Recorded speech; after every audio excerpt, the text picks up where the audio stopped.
Bonjour, je m'appelle Jean-Paul, je suis professeur de basson au conservatoire. Le basson, qu'est-ce que c'est? C'est ce grand instrument en bois et en argent, au bout duquel on place une languette de roseau appelée une anche. Et ensuite, il n'y a plus qu'à souffler pour faire de la musique.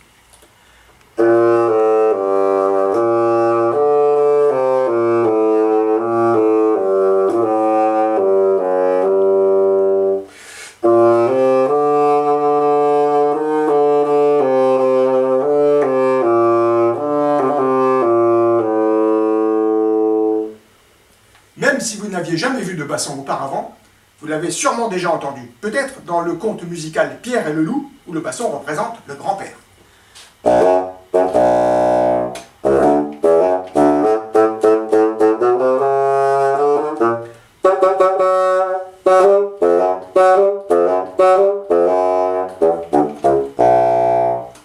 En effet, on entend souvent le basson dans les musiques de dessins animés, parce qu'il a un rôle un peu humoristique.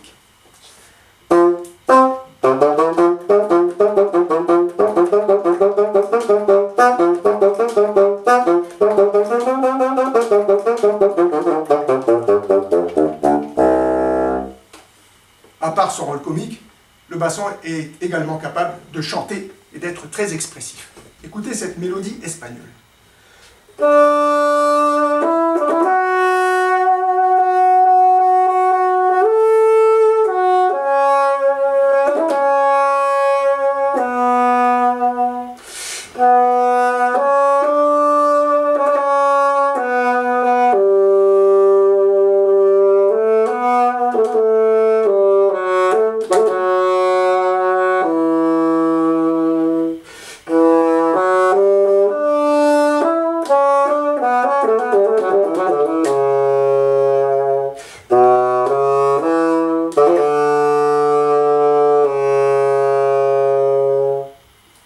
Basson.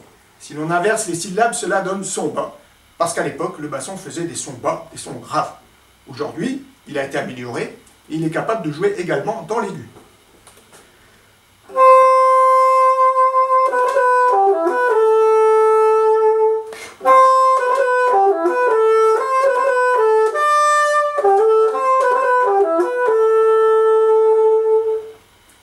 Faut-il beaucoup de souffle pour jouer du basson?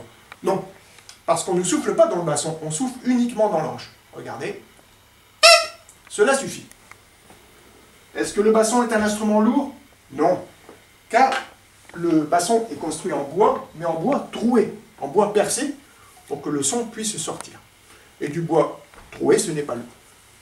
À quel âge peut-on débuter l'instrument? Dès l'âge de 6 ans, grâce au mini-basson. Ensuite, il y a le petit basson vers 7-8 ans, le basson de taille moyenne vers 9 ans, et enfin l'instrument définitif. Bref, c'est un instrument adapté à tous les âges. Alors si cette petite présentation vous a intéressé, n'hésitez pas, venez essayer, ça n'engage à rien. Le basson est un instrument rare, original, ce qui fait que les élèves qui en jouent sont très demandés et surtout très choyés dans les conservatoires.